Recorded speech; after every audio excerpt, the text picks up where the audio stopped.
And because we are promoting healthy aging, that's why I should look younger. Thank you very much for inviting me to be here.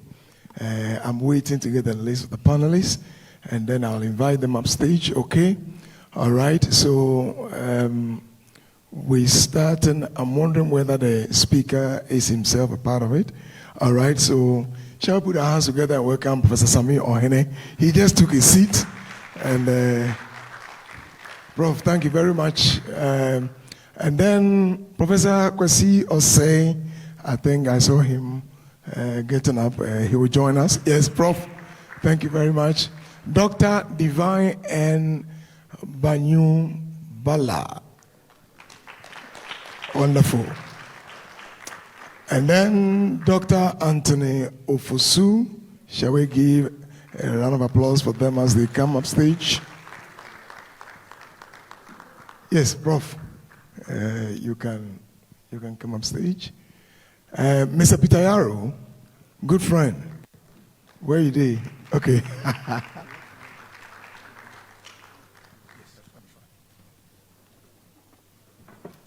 No. You will have to hold. Okay, that's fine. All right, that's okay. All right. Dr. James Dwyer. Dr. James Dwyer. Dr. James Dwyer. And then we have Madame Susan Mensah.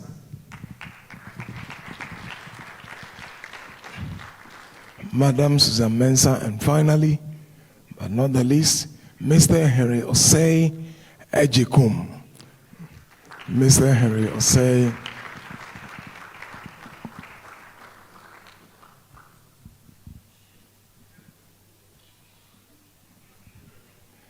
Ladies and gentlemen, shall we give a round of applause as we welcome our panelists? And thanks to Mental Health Authority for putting this together and inviting me to moderate this session. Generally, ladies and gentlemen, you are welcome. When you listen to the lecture of Professor Ohene, I summarily say that what he has done is to give us a very balanced perspective. One is to look at the successes we have chalked, 12 years or more since we passed this bill into law. And he has also done a good job by telling us the difficulties. In other words, what he's saying is that there is still room for improvement. And I think that I really love his bravery by telling us that there's an elephant in the room we must address. And I would first begin from one of our panelists. Please keep the names on for me so I could call them by their names when I have to. So that is Madame Susan Mensah. Is that right? Right. So I would want to begin this discussion from addressing the elephant in the room. Because you see, we have heard a lot about what we are doing, but there's a particular commodity that must drive our action, and that is money. Madam, you have been in the area of, providing funding for mental health. Tell us a bit about your work and how far your work has spurred on this particular act.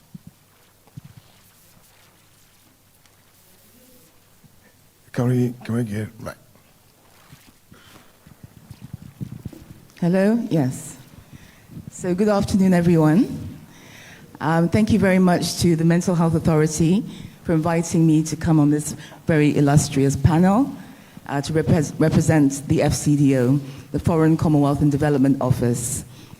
So just to begin with, just to say that the UK government has been a long-standing partner of the Ministry of Health, the government of Ghana, I think for over 10 years. And as you said, we've been the main significant donor to the mental health space. In 2013, between 2013 and 2019, we developed a program called the Health Sector Support Program, and really was looking at developing policy, scaling services and expanding services, especially at the community level. I think the Act basically was a major milestone because it did help us to scale at the community level. One of the key things we did, obviously, was to provide funding. And we provided, I think, up to 60 million for that program. But there's been a bit of a shift. Obviously, there's been a lot of changes over the years. And basically, for the UK, firstly, with the Ghana Beyond Age agenda, we've had to sort of rethink our support. And then also, for the UK itself, we're no longer providing direct financial aid, but we're providing more TA. And that goes along with our thinking around, encouraging the government to raise its own resources, domestic resources. So we've been backing the government in terms of the investment case that it's been putting across to raise its own domestic case. Right. I'd like you to address Professor Oheni's bravery, and I like the way he was pushing on having a dedicated task. Especially recently we heard about the potential to, government's going to tax betting is becoming almost an addiction in Ghana. What's your thought on that? Especially when you're talking about raising domestic, revenue for this. I think the tax is a very, very good idea. A stealth tax, so taxing smokers, for example, is something to think about. But I think one other thing, again, with the investment case, is to think about bringing others on board. So the private sector, for example, I don't think we've tapped into that enough. I think there's a lot we can do. The investment case that has been made, I think there's a technical working group in place with a wide range of stakeholders. So my recommendation would be to tap into those other, stakeholders that could come on board to provide support. Thank you very much. Let's come to Professor Kwesi. Prof, you just left this hot seat not too long ago. And I believe that under your watch, you saw the evolution of the implementation of this mental health act. One of the areas I want to pick up your thought on, especially from the lecture, is the area of the manpower crisis. A few psychiatrists, of course, we have improved. A few clinical psychologists, 0 social work psychiatrists or something like psychiatrists, social work, something like that. What is your thought on this? Right.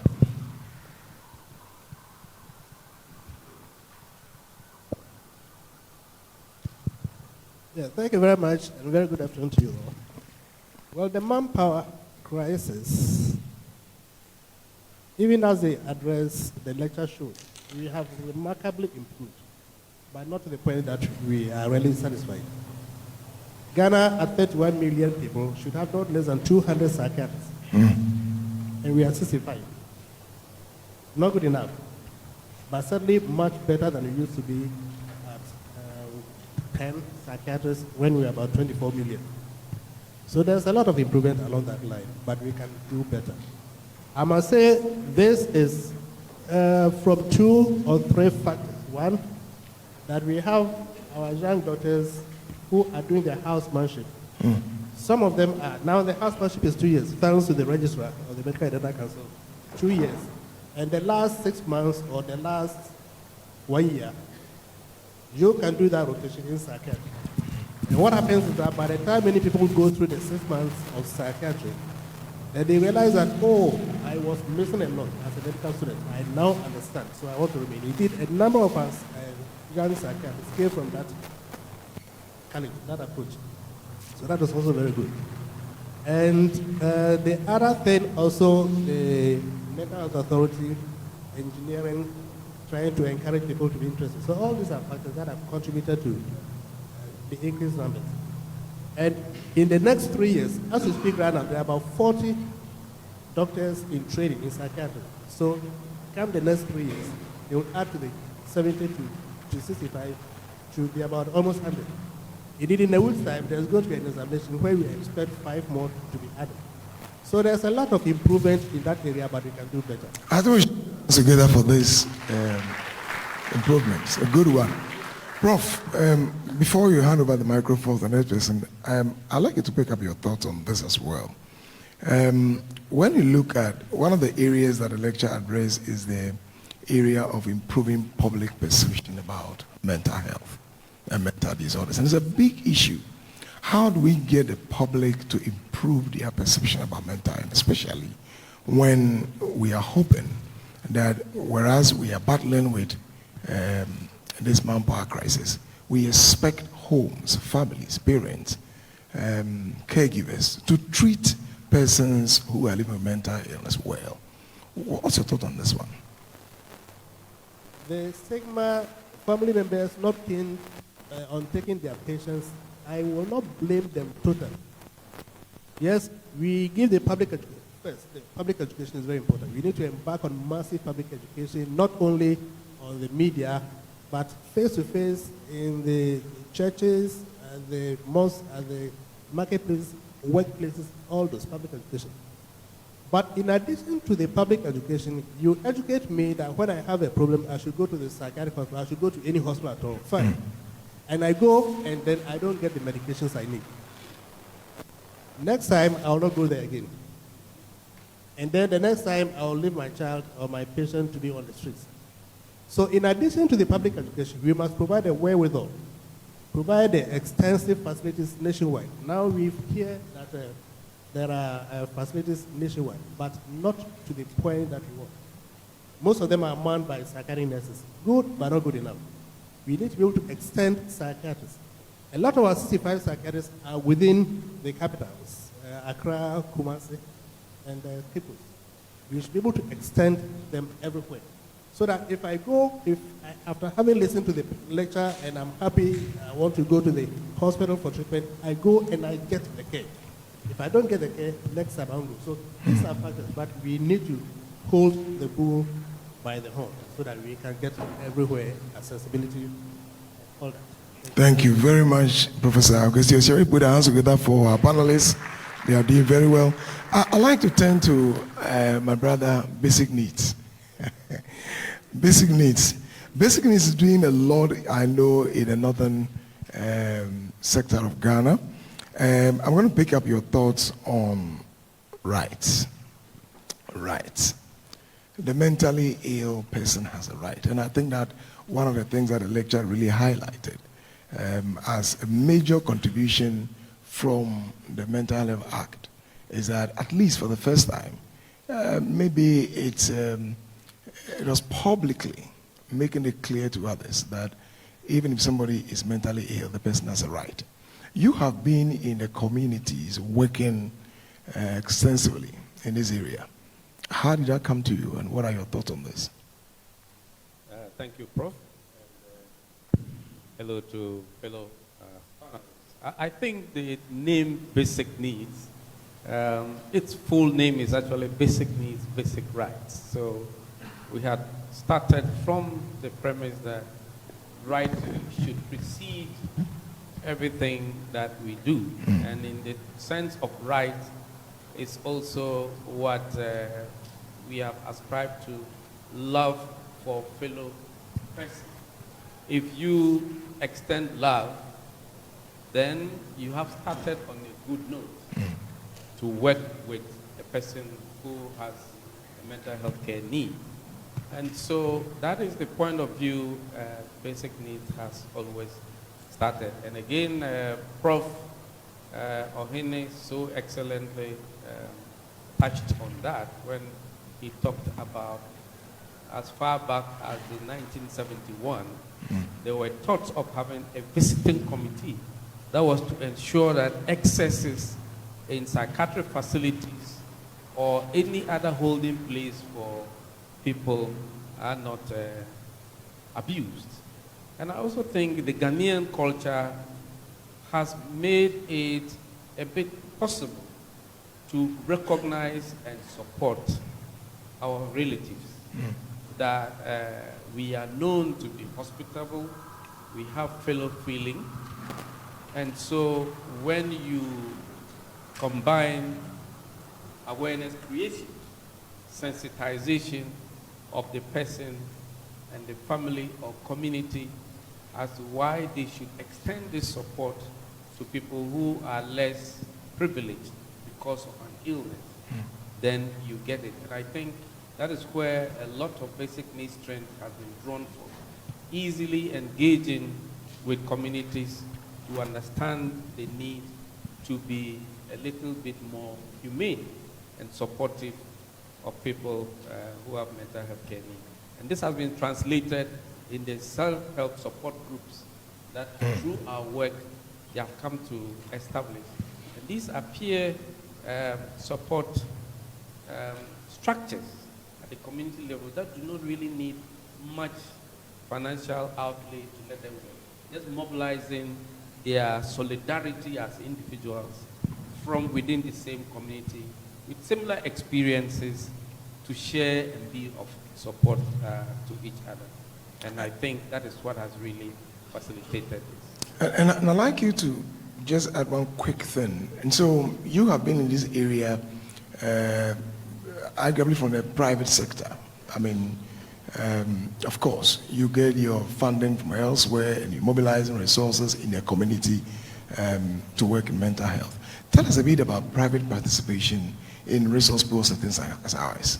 What will be your thought on that? Whilst we are looking forward for African government to really put this mental health as a priority, what will be your word to private participation in mobilizing resources in this area? Private participation is very key. And I think, again, from the experience of basic needs, it is a game changer. And I must say, as we can all see today, the role of Janssen in this event. They have supported the work of organizations like Basic Needs. I also heard about the Chamber of Commerce. And in the basic needs field, what is going around when it comes to resource mobilization is to make the case for mental health in sectors that are not health or medical related. I think a few years ago, Deloitte published a study as to how absenteeism because of mental illness is affecting productivity and, for that matter, their revenues. And it caught up in the UK. They put in some money to a number of organizations, mine and the rest. If we can build this, and not to say what we have here, when I say all of us sitting here is not the best, but we are missing another group. I always say these are the usual suspects. We have all shouted our voices hoarse. We need another group of people into this conversation. From the past, industry, business,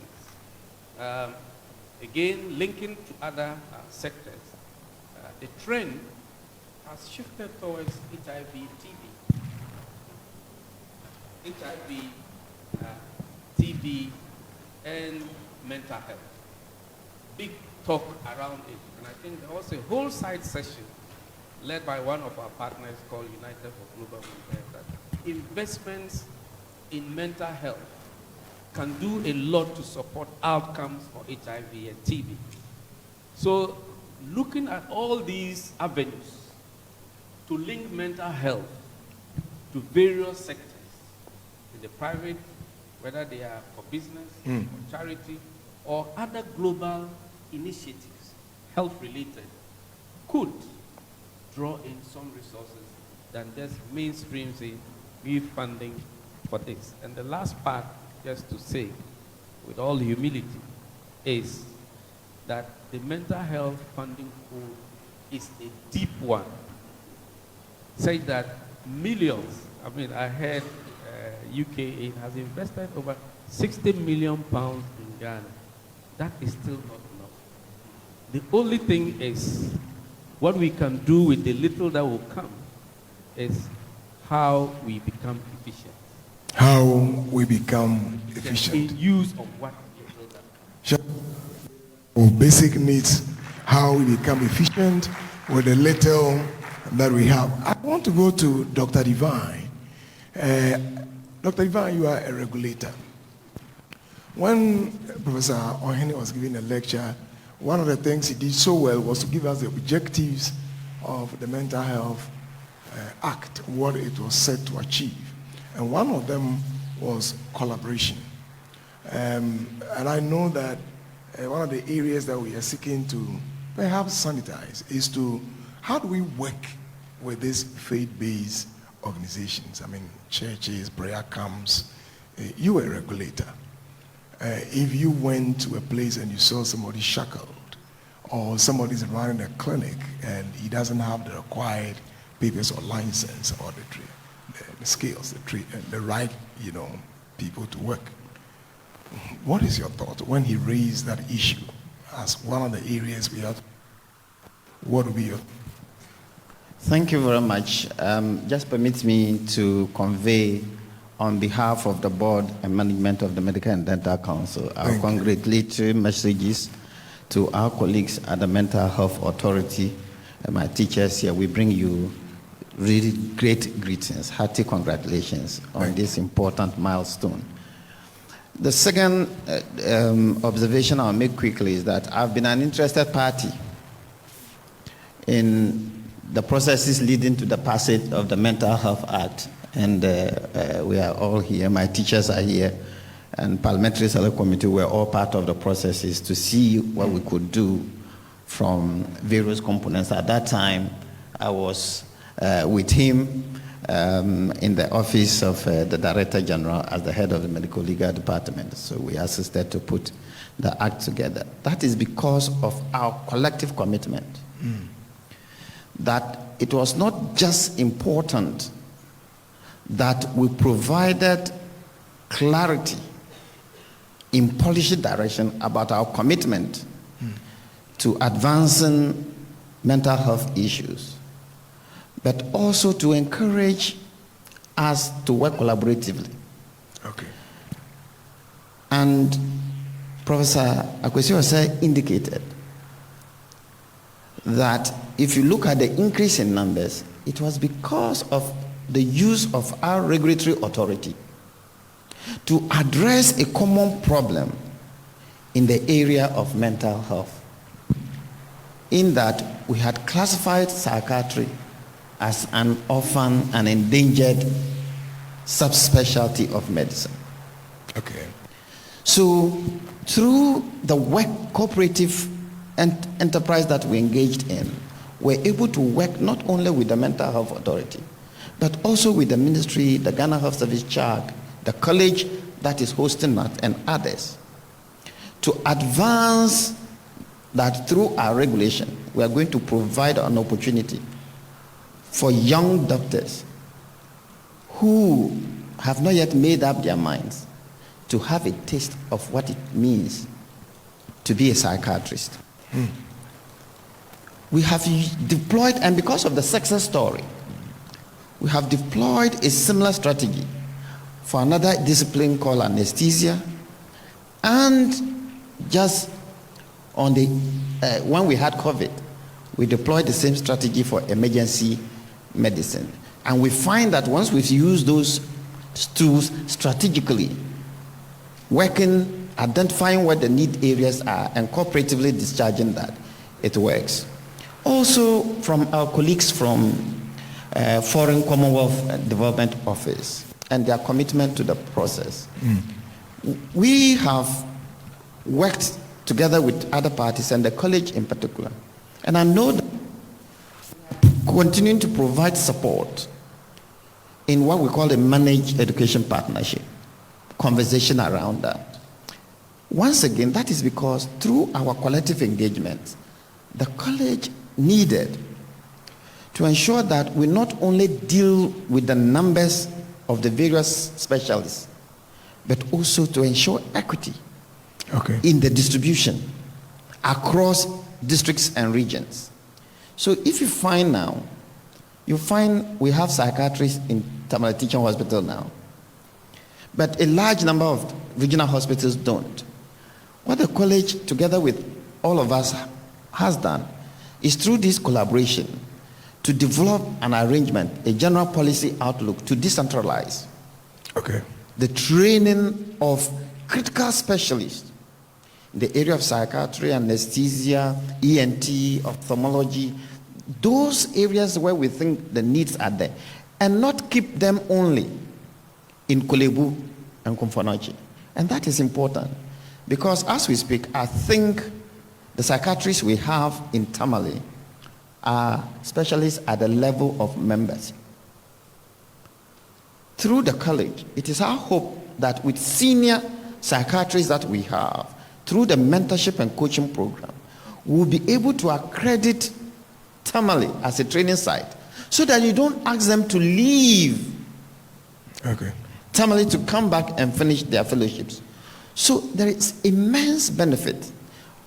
My small comment, apart from dealing with the issue of syntax relative to the elephant in the room, is to indicate that from my technical background, there is an important gap that we need to fill. And the gap is what? Going forward in the next 10 years. And the gap is the absence of a Mental Capacity Act to support a Mental Health Act. The two things are not the same. Mental Capacity Act. If we have to Can you explain protect, that? if we have to protect the interest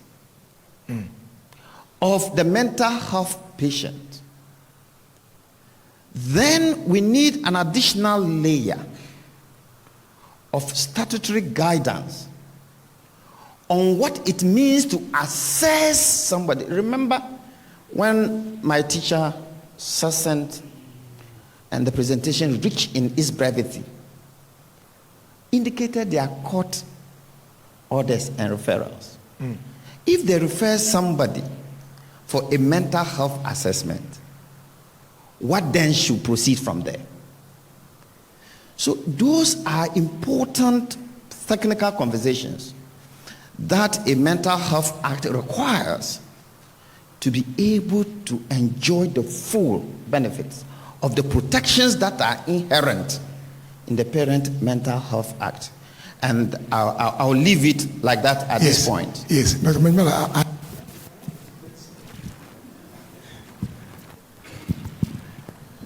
hello. Okay.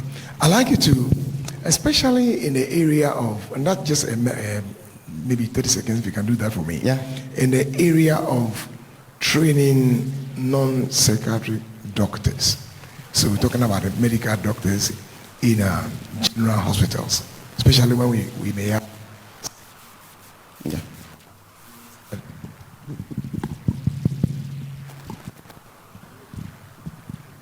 We have psychiatric units within such hospitals. What have been the regulation? Has there been any systematic program to make sure the non-psychiatric doctors get trained in this area? Just 30 seconds. Thank you very much. As part of the curriculum for training doctors in general and dentists, there's a requirement of understanding just mental health, but then a broad behavioral conditions, which are critical to being able to meet the needs of the patient.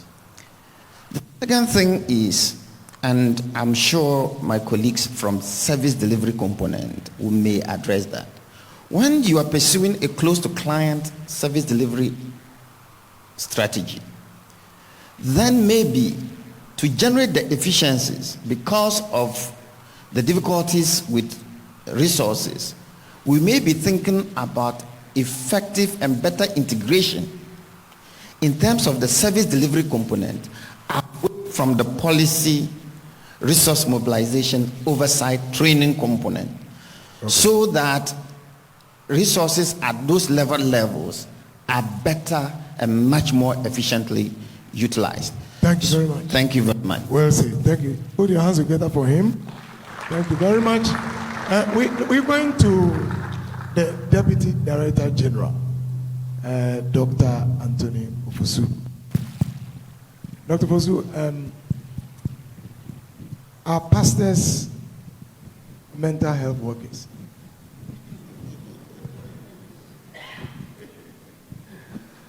Thank you very much, Prof. And thank you also, Mental Health Authority, for having Ghana Health Service on the panel. I mean, and as it said, one of the things that the Act tried to put forward is the collaborativeness. And when you read the Act, it really said that, I mean, the peripheral facilities will be used for mental health. And that's what we're doing to support mental health. And we have a deputy director in charge of mental health and institutional care. As to the question that you raised, that is, I mean, come right down to the community level. Pastors provide some counseling aspect which can be useful in the context of mental health. But then when you look at the Act itself, there are certain structures that need to be rolled down at the lower level to deal with some of these issues. The district mental health subcommittees, the regional mental health subcommittees, and that is to strengthen and engage those who are offering service at those levels, including, because, whether we like it or not, the construct of mental illness, there's a huge, within our context, there's a huge spiritual context to it, right, that we can never run away from. The whole concept of the disease, not only mental health, okay, the sickness model and all that within our context, because man consists of spirit, soul, body. So always when the body is sick, that we Orthodox deal with. Yeah. The soul and the spirit also in the cultural context need to be addressed. So should they be rendering mental health services? Should the Ministry of Health authorize them? Regularize? It's not talking about it. You see, because I'm trying to put it in context. Because people go where they please for service, and we can't stop that based on their belief construct. So what we can do, and as I said, is using some of these structures to try to regulate what they do. And then also the sensitization about the laws, what they can do and what they cannot do, the rights of patients come to them and all that. Those are the critical things. Forgive me, I seem to be on you. I like that. Yes. But I like your thoughts on this very much. So we are told in 2022 and 2023, prayer camps are actively chaining. They are keeping people in a dark room. Supposedly, they think that they are mad. But one of the solicitations from such persons was that, please help us. We also have rights. I'd like you to tell us more. What is the ministry, Deputy General of Ghana Health Services? What are you doing about this?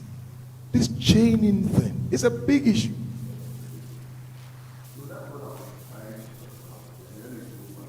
Please go back to it. Dealing with this thing, another said, and the Mental Health Act recognized it. So that is why it set forth all those lower down structures, and especially even the visiting committees, right, to try to address that. It is not really the tax of Ghana Health Service alone, because the security is important, very, very important in this context. The political authority, the local, government structures are important. So within the composition of the district, mental health subcommittee, regional mental, are all these bodies. Okay. And that's the thinking that then they will support, address some of these issues with the sensitization that goes on at the lower level. So that some of these things are abated, that even if they come to you for care, which they will come, you try to treat them in a humane manner and respect their rights. We have done things like that with like the traditional birth attendants, for example. Exactly. We have not been able to stop them from delivering, but then you try to use them to facilitate to good care. That you can do because people have right to go where they please, and those are the realities. So then the act itself, when you read it, appears to recognize fact and try to mitigate to ensure that the rights of the patients who go to these places are protected. So how do we train them? How do we get these prayer centers to be available for training? How do we give them what they need to know? How do we teach them how to refer? I mean, these are critical issues we need your thoughts on. Yeah. So at the lower levels, if all these things are working, then you can identify the places that are there. And even in the presentation, they were talking about some of them already being sensitized. Right. I mean, the elephant that we are talking about in the room is some of the limitations. Okay. Why some of these things have not been done. I mean, those are the things, the funding to do these things. At the district level, we do a lot of these sort of engagement because within the Ghana Health Service system, we have the CHIPS, which is very community-based with community health nurses who do home visits and are likely to see some of these things easily because they work within the community and they see those things. And then at the district level are the mental health nurses who also do home visits and see those things. But invariably, I mean, most of the time, even the motorbikes to go out, the fuel to go out, and all that becomes a challenge. The health education that they need to do. I mean, most of the communities now have FM stations that they can use, but you need to pay for it to do it. Right. So basically, when you look at our system, I mean, even within the context what we are running, I mean, we are running a parallel health financing system. The clinical part being covered wholly by the health insurance, and then the preventive, promotive, etc., for which some of those education and preventive things that we are talking about falls under. Right. It's being funded either through donors or to a little extent, I mean, government, which really will not come. So that is where the challenge is, that the systems are in place that if fully oiled, can deliver, but the oil is not flowing, unfortunately. Thank you very much. Thank you. Let's go to Chuck. Dr. James Dia. Chuck. I'm told that you render, is it more than 40% in terms of your participation in health space? Yeah. So you are very active. Tell us a bit about your role in improving mental health in Ghana. Yeah, thank you, Prof. We're also funded by the FCDO from 2013 to 2019, as she said, and our facilities are mainly at the community level. We work hand in hand with Ghana Health Service.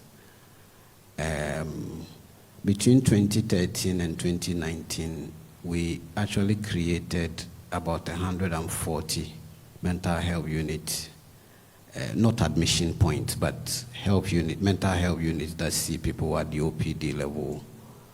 We were funded to train mid-level staff, clinical psychiatric officers, community mental health nurses, and we have also trained psychiatrists. As we speak, we have 2 psychiatrists, one based in the north, upper east, providing services for the northern enclave. We also have one at Mankesim. Sorry, so do these figures get to the Mental Health Authority, for example? Every data that we generate in mental health services actually get to the Ghana Health Service. How about Mental Health Authority? Well, we work hand in hand with Mental Health Authority. The quality right we share. I'm not sure about, but I think that when you are picking your data on mental health services, you also pick from the DIMS. So that data is available for the Mental Health Authority to pick as well. What's your thoughts on the elephant in the room? Well, I think it's multifactorial, but the big point is what Prof said, that we need to have a dedicated tax that will go into the funding. The private sector participation is very key. FCDO contribution has been very enormous. If it were not for them, I'm not sure that what we have done or part of the things that other players, basic needs, have done would have been possible. So, but importantly, I think it also borders on leadership, and this would be a suggestion to the new CEO for Mental Health Authority. I think Prof sang the song very well. At a point, everywhere you hear mental health, even when you are sleeping, you are hearing it. So, Give it up. yeah. So there's the need for the current administration leadership to sing that song. One of the things, recently a friend told me he's been able to raise $1 million in Ghana. And I was asking how he did it. So the issue is that it's not lack of money. It's about what story are you telling? Okay. What is needed? And how accountable are we if we give? So we need somebody to tell the story.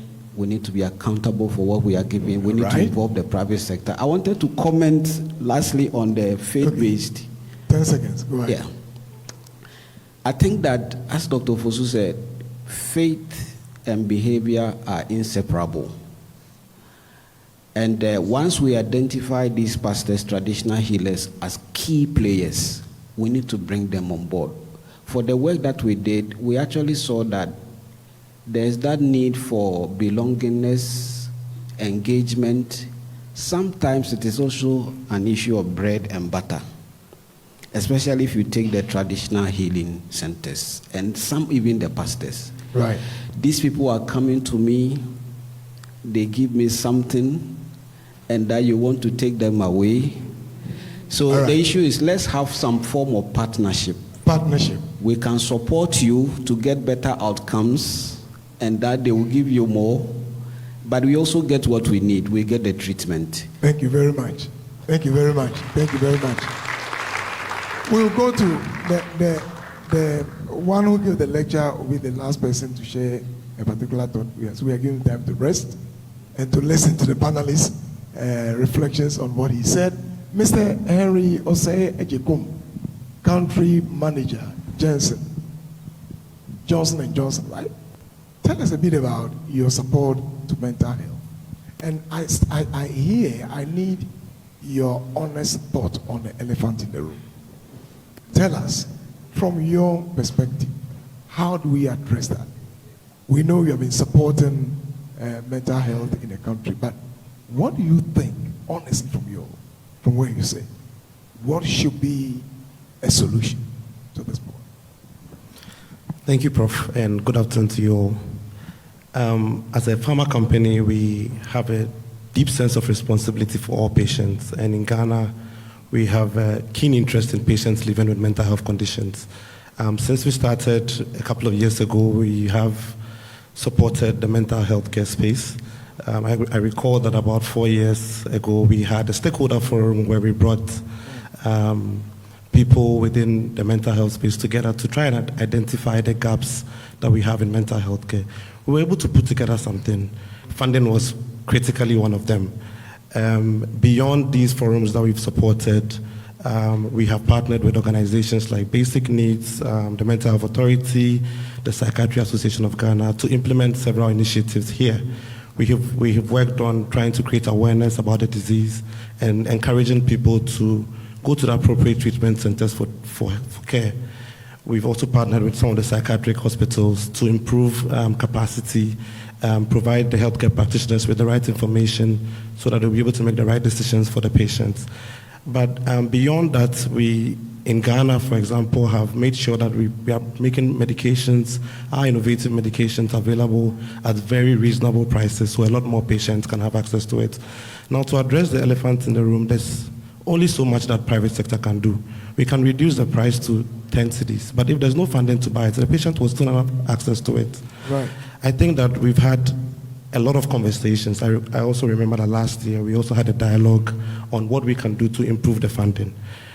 And maybe to follow in the steps of Prof. Forster, trying to be brave, we need to start acting now. We have to challenge the government, we have to challenge our leaders. The dialogue and discourse can continue, but if there's no concrete steps taken to push this forward, we'll continue to have the dialogue without any results. So shall we put our hands together for our panelists? We're drawing the curtains gradually. So let me get a microphone to the speaker of the day. He's listened to the reflections, ideas, thoughts. I believe that some of them, he will say, no, I disagree. There will be others who say, yeah. But because of our time, Prof, I'd like you to just tell me a little bit about, you have had a chance to study the Mental Health Act.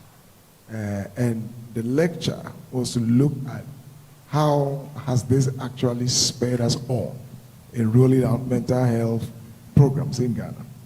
Are there areas in the law that you think may require further refinement to be able to meet particular local adaptations that we are still not paying attention to? The implementation processes. Are there particular issues you want to highlight? And if you have any other thought regarding what the rest of the panelists have shared on in terms of what you said, we'd like to hear your thought on this. Thank you very much, Professor Safo and our moderator. Yes, I've listened to my fellow panelists. Strangely, I agree with most of them. That's a good one. But you see, one, I want to say a little bit about the human rights issue. Right. The law anticipated a lot of these things that we talked about, the fact that they may feel threatened and so on. In fact, what the law says is that you cannot keep for more than 48 hours somebody whom you think you cannot control. They admit themselves that chaining is not good and say the reason they do it is because they don't have any other means of.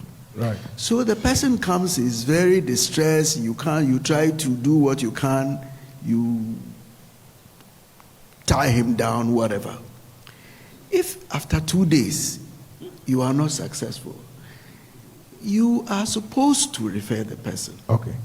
So there's really no excuse for keeping the man for a month, 2 months, as some of them do, starve them in the name of fasting, and then when they are too weak, they say, I've finished with my spiritual part, you go. I don't think that is right. And I think the rest of us who are looking on are accomplices. The police know that the people are breaking the law, but they themselves, I guess because they go there, they won't go and, because, and all of us who see this thing should speak out against it. People will still go to them if they will keep to what they know best. Some of them are very good at counseling. There are forms of psychotherapy that if I come believing that it's a demon that is causing my heart to be beating very fast and you are able to tell me something nice, people will still go to them. Right. So I think that we can still educate them and let go of their fears that they will go out of business. I don't think it's chaining that will keep them in business. Right.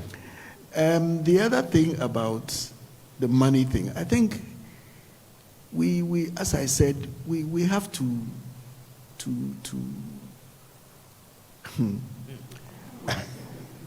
you see, we can't be skirting around the issue. If there's no money, all these things that we are saying will go nowhere. And I also agree with the basic needs that we have to be a lot more efficient. Right. I think Shaj is doing a great job because they are all over the country.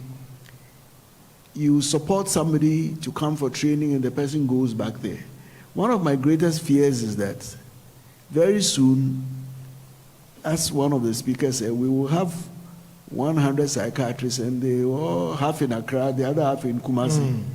It doesn't help anybody.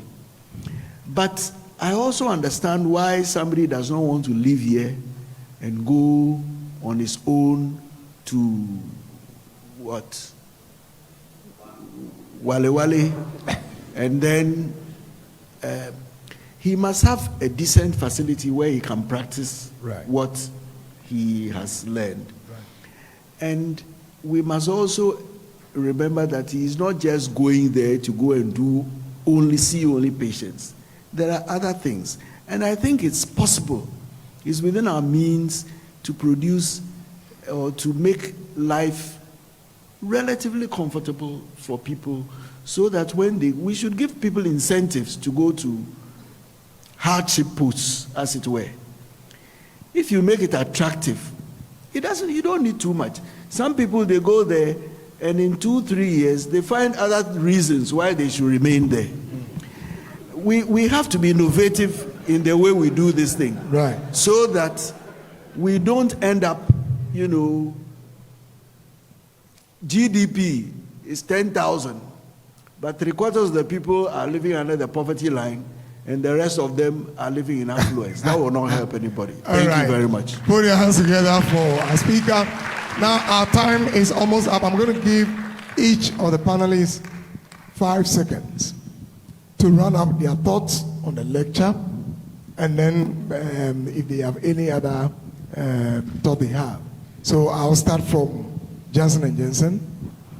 10 seconds. Anything, any part of the lecture that you thought you want to highlight. Well, I want to again focus on the elephant in the room. It's time that we move beyond the discourse to finding the real solutions. As Janssen and Johnson, we are committed in the long term to supporting the mental health space. So anytime MHA, Psychiatry Association of Ghana, you can certainly reach out to us, and we are more than happy to support. Thank you. Thank you. Yes, Madam Susan.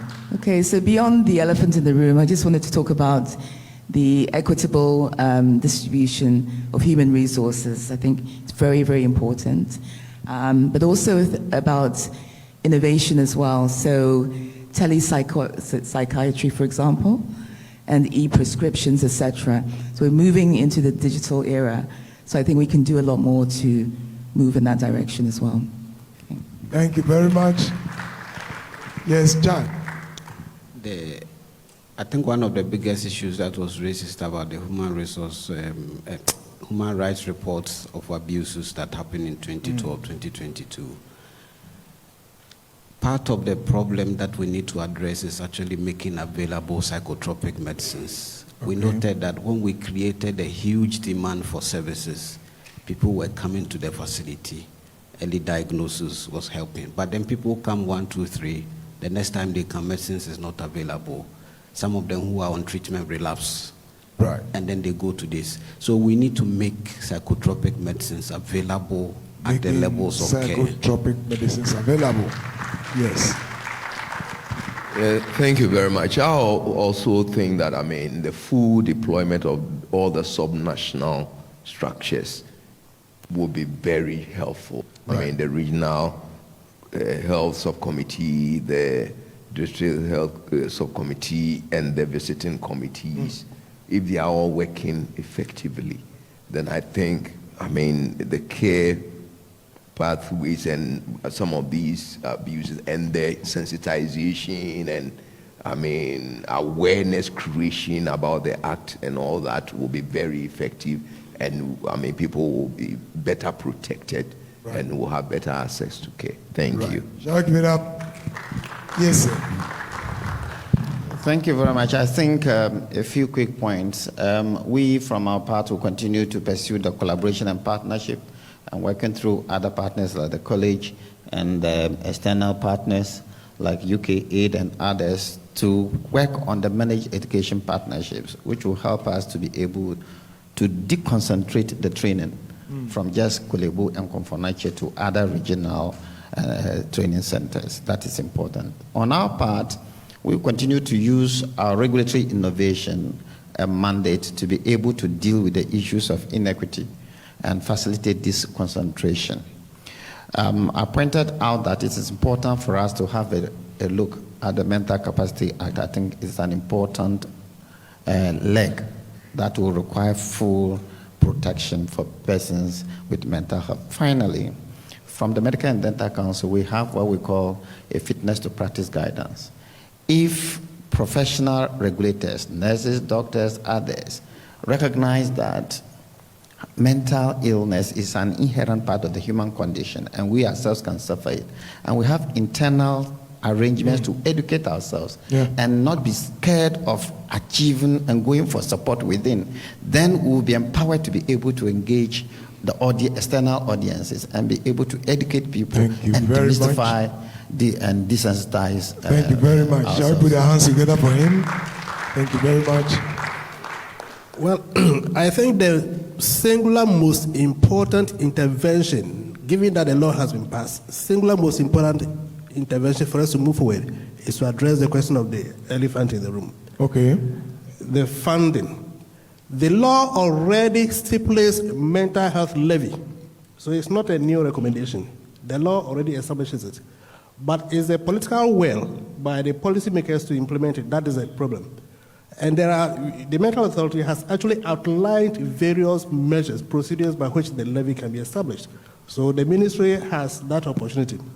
But until we address it, we won't get far. And this, I would suggest that the Mental Health Authority should continue to make noise about it. The Psychiatric Association should continue to make noise. Psychology Association, the various professional groups. Indeed, if you were able to put in just half the advocacy tool we put in with the passage of the law, this would have been passed long ago. Right. Right. Put the hands together for you. Thank you, Prof. It's the same thing about the elephant in the room. Whatever we do, government would always be the major supporter of social and economic problems. And mental health, just as health as a public good, we should do everything for government to recognize and support it. Right from the District Assembly Common Fund, whatever NHIS, whatever fund, because there is enough to show that when government says we want to do this, they will find the money for it. Let them recognize that mental health has come far and needs to be supported within the health sector, and that can be done. I think a decade after the law now being passed, I think we should be lacing our boots to think about reviews and amendments that will be proposed. So either a topic for next time, the next lecture series, or you think about private sector participation in mental health financing for us, either or topics for the next series. And finally, I couldn't understand how such a long panel would say anything different, but you have so excellently done it. And I'm really amazed. Thank you for such excellent moderation. I've picked something from you. Thank you very much. And to the authority for such a marvelous event. Thank you so much. Shall we put our hands together for our panelists? This is incredibly beautiful. And to our main speaker, Professor Sami Ohene, I think that you have given us a very thought-provoking lecture. It's deep and insightful. You have addressed almost all the dimensions and elements that will require further reflections. Everyone seated here, the audience, the panelists, have had specific areas to reflect on and to tell us what they think about what you said. I want to say thank you very much for such an insightful lecture.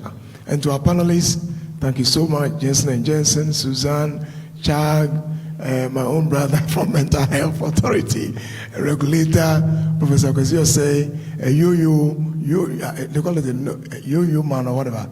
You are human. The human in mental health in Ghana, you've done a good job, and then basic needs.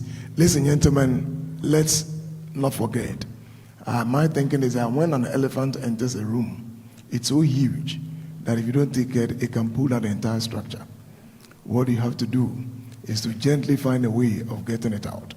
What that means is that if we have to address the elephant in the room, we need careful, thoughtful discussions. And that's exactly what we are doing. Let us remember that if we have a psychologically, mentally well-educated population, we have a better nation. I wish all of you the best. God bless you and God bless Ghana. Bye-bye. Thank you. Thank you, Professor Safo and our distinguished panelists. Please, a round of applause. Thank you. Okay, while we move this forward,